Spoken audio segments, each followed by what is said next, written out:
we have numerous security recommendations, and let's take you through each of these here. Starting with using Secure Shell and not Telnet. Now, the reality is Telnet is just so darn easy to use. But the problem is Secure Shell is powerfully secured, especially if you use version 2. And Telnet is in clear text. All of your characters exchanged, including your login characters, are sent in clear text. That's just not good. So what we want to do is we want to set up Secure Shell. Do you know how to set up Secure Shell? Well, it's not on by default. Now on routers, I'm trying to do a name lookup board.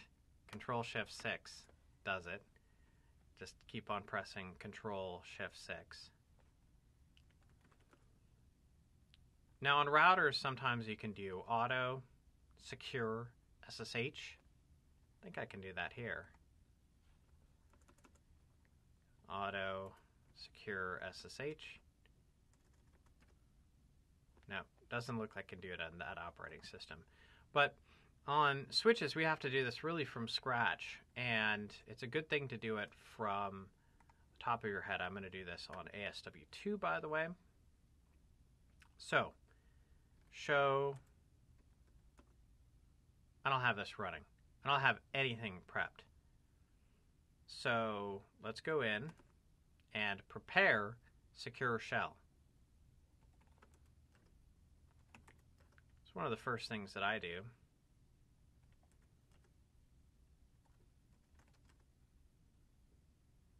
I'm going to create a key for this.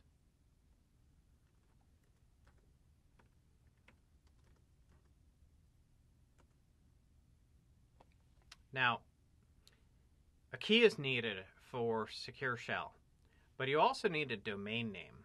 So I'm going to create a domain name, and we're going to call this switch.com.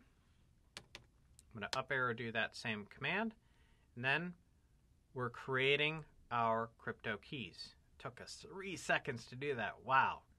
It must be a pretty powerful technology we're employing. And RSA is a powerful asymmetric encryption algorithm. Let's do IP SSH version 2. I'm going to turn on SSH version 2. That's the version that I want to be running. Any other commands that I want to execute here? You can modify the authentication retries, change the port if you wanted to, change the source interface when communicating out, but I think I'm good. I've got a number of things configured now, specifically the version, the key, the domain name. So those are some elements that I will do in global configuration mode. Then we want to go to line configuration mode. So we'll do line VTY 0 through 15, and I'll say login local.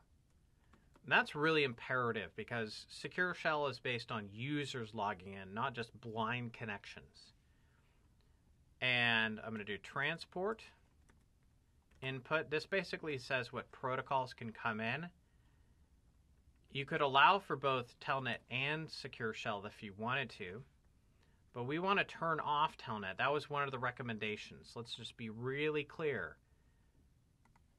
Turn off Telnet. Don't even let people use it. Don't give them the opportunity. Don't just educate them. Remove that from their possibilities. So transporter input SSH, great. And then I want to log in for this user. So we're going to do, this says, login local says use the local user database. So I'm going to say username Dan for myself, locally encrypt the password, give myself a privilege level of 15, and then I'm going to test this out. Let's see if we got everything cooked. It's fun coming up with this config in our head. Do show IP int brief. Forget the IP address. Looks like it's up. Okay, it's the .6 IP address. And I'll telnet Secure Shell from this device. Say Dan, give it IP address 80.6. I think that was the IP address. Don't want to get that wrong. Press enter. Password. Great. So this is going to be the password for Dan. I'm going to press enter. Because I have privilege level 15, I'm whisked away into, I think I can do this. Current level, privilege level is 15. So that's how we set up Secure Shell. Know how to do that with confidence. It takes a little getting used to. There's some things that you can easily forget, like the domain name, generating the crypto key. But once you have that prepared, then you are good to go.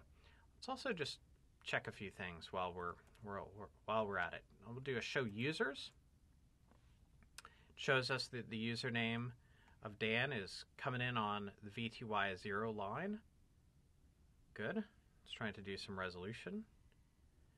What else? So show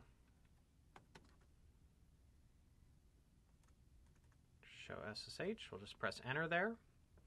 And we've got some information about our connections.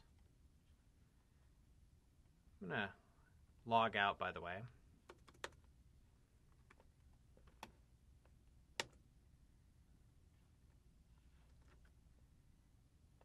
Just want to do one more thing here.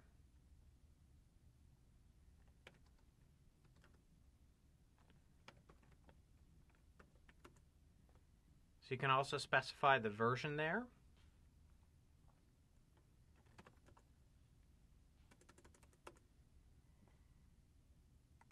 Do another show SSH version, and because I changed my connection version to version 2, that is also now being reflected in my show SSH output. So just a little bit of difference there in terms of the output. Really, this is one of those things that's imperative nowadays. You cannot leave Telnet on.